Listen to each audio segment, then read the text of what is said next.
तो पकड़ लिए, तीनों को ला करके थाने में किए थे, कहाँ डिंडौरी में सोधे देखने जा रहे हैं कह रहे थे वहाँ के। भीड़ लगता था उनको देखने के लिए, वहाँ लाए। दुनिया के कोई भी ऐसे जितने भी संस्कृति हैं, जितने भी अपने आप को धर्म, कोई कर्म, कोई ये होता है, यह पंथ, कोई यह समुदाय, कोई वह समुदाय, यह सब ऐसा वाले, कोई संस्कृति में ऐसा है कि 48 घंटा बाद धरती के भीतर के गड़े हुए कोई जिंदा करके निकाले है? ये कब की बात है? 25 साल की बात। जब हम अपने आंखों से 1997 में उमरिया जिला है, उमरिया जिला के एक चंगेरा गांव है, वहां पर हम लोग देखने गए थे कि दौरी कैसे उड़ाते हैं। कहा कि वो एक डोकरा था, कहा मैं नहीं, अरे नहीं बाबा नहीं बेटा मैं नहीं जानो। का अरे कहा तो नहीं बाबा तुरसे देखने से हमको दिखा देगा। अरे कहे अरे नहीं बताइए ऐसे हम कहें कि एक घर का एक आध बोतल दारू पिया, एक बोतल दारू पिया हमको देखना ही है, तो एक बोतल दारू पिलाए उसको। जो बोला रोटी बना करके जो है चीज़ जो बनाते हैं वो बनाए, सब कुछ किए, दौरी लाए, 2 ठे मुर्गा लाए, सब कुछ किए। इसके बाद में जब वास्ता में जब सब कुछ किया है, जब उड़ाया है ना, हमारा तो सख्त हो गया। हाय निर्जीव मुर्गा के मुड़ को काट के, वो मुर्गा पूरा वो कटा हुआ मुर्गा कुकरी को कहते हुए बोलता उठने लगा, तो ऐसा उठने लगा, चक्की आने लगा। बोले बताओ कहाँ भेज दूं, कहाँ भेज दूं बता। अरे कहीं बाबा उतार दे हमको। तो कहा ऐसा थोड़ी उतारता है, कहा ये फिर जब चढ़ा है तो कोई ना कोई जीव में जा करके गिरेगा, तो जीव लेगा तब उतरेगा। तो कहा हम जैसा कर बाबा जी हम ये नहीं जानते, आप लोग उतारो इसको।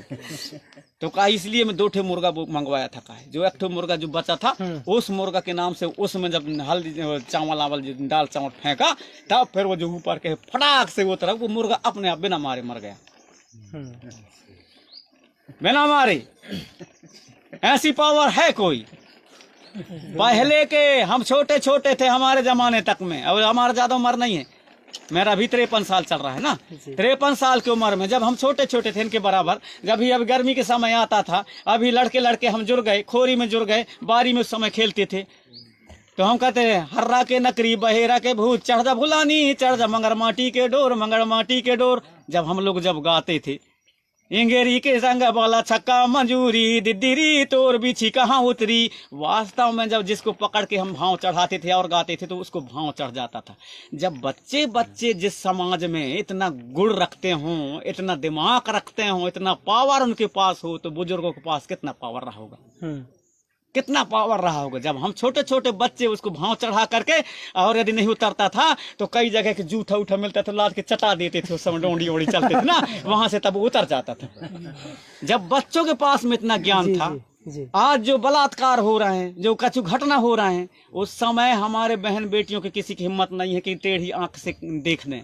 क्यों नहीं देख सकते? जबरदस्ती यदि कोई करेंगे, जबरदस्ती कोई उनके पकड़ने के, कोई उनके साथ गलत व्यवहार करने के सोचेगा, तो उनके गुप्तांगों में खत्ता हो जाते थे, फोड़ा उठ जाते थे, इसलिए वो डरते थे। आखिर में ऐसा ये ज्ञानी, ऐसा ये विद्याधारी समाज, आखिर ये कैसे कुकुर हो गया भाई, समझ नहीं आ रहा।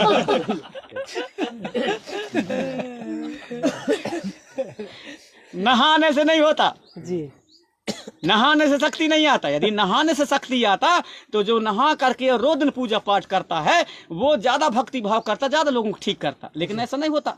जब बीची किसी को काट देगा तो जो 15 दिन तक नहीं नहाता, भैंस चराता रहता है, उसको लाएंगे। यदि उसके पास पावर नहीं होता तो कैसे उतार देता भाई जी? वो कब भी नहीं नहाता। और पढ़ने लिखने से ज्ञान नहीं आता। MA वाले, BA वाले अच्छे से पढ़े लोगों को देखना, जब किसी की शादी ब्याह करनी होगी ना, तो वो क्या कहेंगे, अरे कैसा कानेगा रह गया, अरे वो ओला बुलाओ, रे बोला बुलाओ, जो भैंस चराते रहते तो वो फिर बुला के लाएंगे, तो वो करवाएगा। तो तुम्हारे पढ़ने लिखने का क्या मतलब भाई? सब कुछ नए रस में तो वो करवाता है, तो हमारे पढ़ने लिखने का मतलब क्या रह गया? हमको तो और अच्छा उससे सीखना चाहिए ना, क्या कैसा है। तो यहाँ तक घुसने में और यहाँ तक पहुँचने में अभी हमारे जो पुरखों का जो ज्ञान है वो परा विज्ञान है, विज्ञान से बहुत आगे, उसी का नकल कर करके ये कर रहे हैं भाई। अग्नि का ज्ञान दुनिया को हमने बताया, अनाज का ज्ञान दुनिया को हमने बताया, और मान लो कि बाद में पढ़े लिखे, एक स्कूल वाले पढ़े हैं, कॉलेज में पढ़े हैं, अच्छा डिग्रीधारी हैं। अब 10 जन को आप लोग या 2 जन को, एक अच्छा डिग्रीधारी बहुत पढ़ा लिखा, उसको मान लो कि बाद में दुनिया पूरा खत्म हो जाए, सब जगह दाना पानी सब कुछ खत्म हो गया, दाना कुछ न रहे कहीं भी ना, एक अच्छा पढ़ा लिखा आदमी को और एक गांव में पढ़ा लिखा किया है, मतलब अपने बुजुर्गों की संगत किया है उसको, और पढ़ा लिखे आदमी को, दोनों को ले जा करके कम से कम नहीं तो 25-25 किलोमीटर के दूर में, 50-100 200 किलोमीटर के दूर में जंगल हो चारों तरफ, वहां ले जाके छोड़ दो। अब कौन जिंदा लौटेगा वहां से?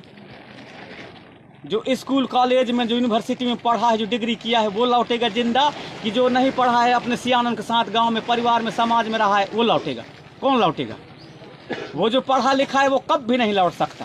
उसको मालूम ही नहीं है, जब भूख लगेगा वहाँ, अनाज नहीं मिलेगा, वहाँ खाना नहीं मिलेगा, पानी नहीं मिलेगा, तो जो संगत किया है बुजुर्गों के, सियानों के, परिवार में, अपने गांव बस्ती में, उसको मालूम है कि कौन पेड़ के छाली खाया जाता है, कौन पेड़ के कांदा खाया जाता है, कौन पेड़ के पत्ती खाया जाता है, जिंदा रहा जाता है। उसको जो पढ़ा लिखा है उसको तो ज्ञान ही नहीं है कुछ भी। वो पता चला कि भूख में कुछ भी खा, मरने वाला पत्ती खा लेता, वो मर जाएगा वहीं, लेकिन कौन जिंदा रहेगा? जो अपने परिवार में, गांव में सीखा है वो जिंदा रहेगा। तो कौन जरूरी है? ज्ञान। ये ज्ञान जरूरी है। हम नहीं कहते कि पढ़ाई मत करो, पढ़ाई करो, मैं भी तो एमए किया हूँ, डबल एमए किया हूँ ना, लेकिन ऐसा नहीं है कि हम पढ़ाई के मारे में इतना किया हूँ, इतना पढ़ लिखे तो बड़ा भूख हो गया, कुछ नहीं है। तेरे पास पुस्तकीय ज्ञान है। ज्ञान कहाँ से आएगा? ज्ञान आएगा हमारे संस्कार, आएगा हमारे पुरखों से। वहां पर बैठो, वहां पर सब कुछ किए, तब हमको ज्ञान मिल पाएगा। असली चीज हमारे नानी के पास ज्ञान आएगा। अब हमारे पुरख अब छोटे छोटे क्या थे, शायरी बनाते थे, उस समय आग जलाते ना, अंगीठी नहीं जला करते थे, जला लेते थे, तो वहाँ ठंड के समय में सब जुड़ जाते आसपास के। अब आसपास के जुड़ते थे, जब आसपास के सब जुड़ जाते थे, बाल बच्चे सब सियाने भी जुड़ते थे, नानी भी जुड़ती थी, वहाँ दादी भी रहे, वहाँ आजी भी रहे, वहाँ नाना भी रहे, वहाँ काका भी रहे, सब कोई रहे, अपने अपने हिसाब के वहाँ तापते थे आगे। अब जिसको जैसे घेर ले उसको, तो जो पीछे आता था, मैं बहुत छोटे से मेरा दिमाग काम करता था, तो उस चीज को जब पीछे आता था क्या करता था, जब उसको जगह नहीं मिलता था तो क्या कहता था, इतना बड़ा कुम्हड़ा रहे ना, कहते थे। उसको धीरे से हाथ घुसेड़ता था ऐसा, और दोनों तरफ बढ़ते लगे, फिर बढ़ते करके 2 झटके गिरा के अपने आगे में हो जाते। वैसा ही हाल हमारे समाज का हुआ जी। दूसरे लोग क्या किए, सूजी बन के घुसे, कितना बड़ा कोमड़ा रहा है ना, और ऐसा फैलाते वो तुम्हारे सब में, तुम्हारे सत्ता में, तुम्हारे संस्कृति में, तुम्हारे धर्म में, तुम्हारे कर्म में, तुम्हारे खेत में, खलिहान में, व्यवहार में, चाल में, चलन में, सब कुछ में तुम्हारा कब्जा कर लिए, तुमको धकेल दिया पीछे अपने बड़े ये शिक्षा मिलता है ना, वो शायरी था अपने से। जी।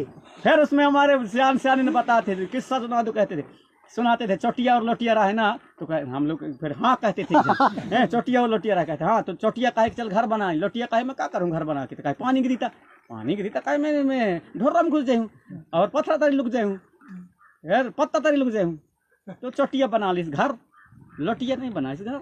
जब लोटिया नहीं बना इस घर, इसके बाद में बना लिया वो चोटिया। जब पानी गिरा है आषाढ़ के समय में, पहला पानी जब पानी गिरा है रात बता के, तो क्या करे चोटिया तो अपने घर में, अब लोटिया घर ही नहीं बनाए, घुसे कहाँ, अपने जो बिल था वहाँ घुस रहा था ढोरा में, जब वहाँ घुसा तो पानी घुसने लगा, वहाँ से निकल के भागी। इसके बाद में गया कहाँ, पत्थर तरी, वहाँ भी पानी घुस गया, वहाँ से भी भागी, जाके पत्ता तली लुक गया, पत्ता में हवा चला तो वो भी उड़ गया, वहाँ से भी। अब ऐसे हो रहे, कहाँ जाऊँ, कहाँ नहीं, ठंड लग गई उसको, कहे जाऊँ तो जाऊँ चोटिया के पास जाऊँ, गाली देते गए। अब आके चोटिया के पास कहती है कि रात भर को कहीं के लाने मुँह जगह दे दी सहेली, बात कैसे ऐसे तुम्हें कहो ना कि घर बना ली, कहती तो कही अब जब कुछ कह रही तो कह ले, लेकिन मैं रात रोक के लाने जगह दे दी। अब रात बढ़िया चले, ठीक है, खिलाइश पिलाइश आगी जलाए के उसको बढ़िया आगे तपाइश, और इसके बाद में कह देख भाई से मैं कहूँ ना कि तेरे घर बना ली, कहते तक न बनाओ, अब मैं तो बना लाऊँ, आज तू मैं बना लाऊँ तो तू ही काम आइस, तो कही हाँ अब मैं भी बने हूँ, तो समझ गए हूँ आज से। तो इससे क्या वो मिलता है हमको, इससे क्या संदेश मिलता है? इससे ये मिलता है हमको कि आलसी मनुष्य का सबसे बड़ा दुश्मन है जी। आलसी मनुष्य का सबसे बड़ा दुश्मन है। इसलिए कहते हैं कि काल करे सो आज कर, आज करे सो अब पर में परलय हो जाएगी तो फिर बहुरी करेगा कब। तो जो कुछ भी करना है तो आज ही करा, और गुणवान राज बनाना है तो रास्ता न देखो। आज ऐसे इतना जो जितना यहाँ बैठे हो संकल्प ले लो कि हमको गुणवान राज बनाना है, मतलब बनाना है कल के लिए आज ही हमको करना है। तो कई लोग क्या कहते हैं कि अरे अब लड़का नौजवान देखो रे, हम बुजुर्ग हो गए, सियाने हो गए, ऐसे कहते हैं। कभी ज्ञान कभी बुजुर्ग नहीं होता, और सिखाई ज्ञान अर्जित करना के लिए कोई सीमा नहीं है। सीमा नहीं है, मरते दम तक करना चाहिए। इब्राहिम लिंकन राष्ट्रपति थे, इब्राहिम लिंकन एरोप्लेन में सवारी कर रहे थे, तो सवारी करते करते मतलब कहना चाहिए जो एरोप्लेन है, जो हवाई जहाज है, उसमें इंजन खराब हो गई, वो पूछता हुआ मतलब पेपर पढ़ रही थी इब्राहिम लिंकन। भगदड़ मच गई पूरे ट्रेन में, और वो आराम से पढ़ रहे हैं इब्राहिम लिंकन जी। तो पास वाले बोले सर पूरा जो है कहना इंजन खराब हो गया और सब भाग रहे हैं इधर, आप पूछता है पेपर पढ़ रहे हो आराम से। तो बोले जब गिरेंगे तब मरेंगे ना, लेकिन जब तक जिंदा है तब तक तो कुछ अध्ययन कर ले, पढ़ ले। जब तक जिंदा है तब तक तो कुछ पढ़ ले। ऐसे होते चक्कर खाते खाते दूसरे इंजन चालू हो गया, तो फिर वो बच गए। तो कहने का मतलब ये है कि जब तक हम जिंदा हैं तब तक तो कुछ कर लें ना। ये काहे के लिए हम युवाओं के ऊपर ही थोपते हैं कि करना धरना तुम्हारे काम है, तब हम सियान हो गए तो बड़े करनीदार हो गए।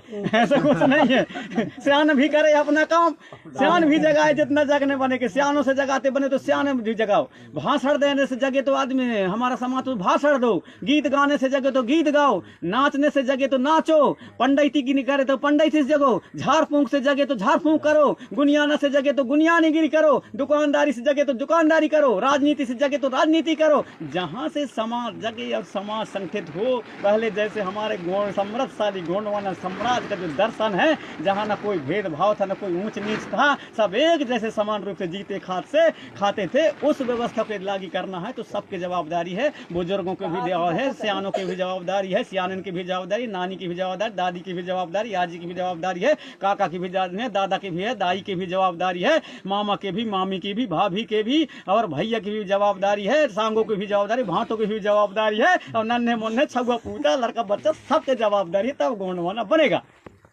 ठीक है जी। अब मेरे को ये टुकुर टुकुर देख रहे हैं कि कितना जल्दी उड़ते भागते।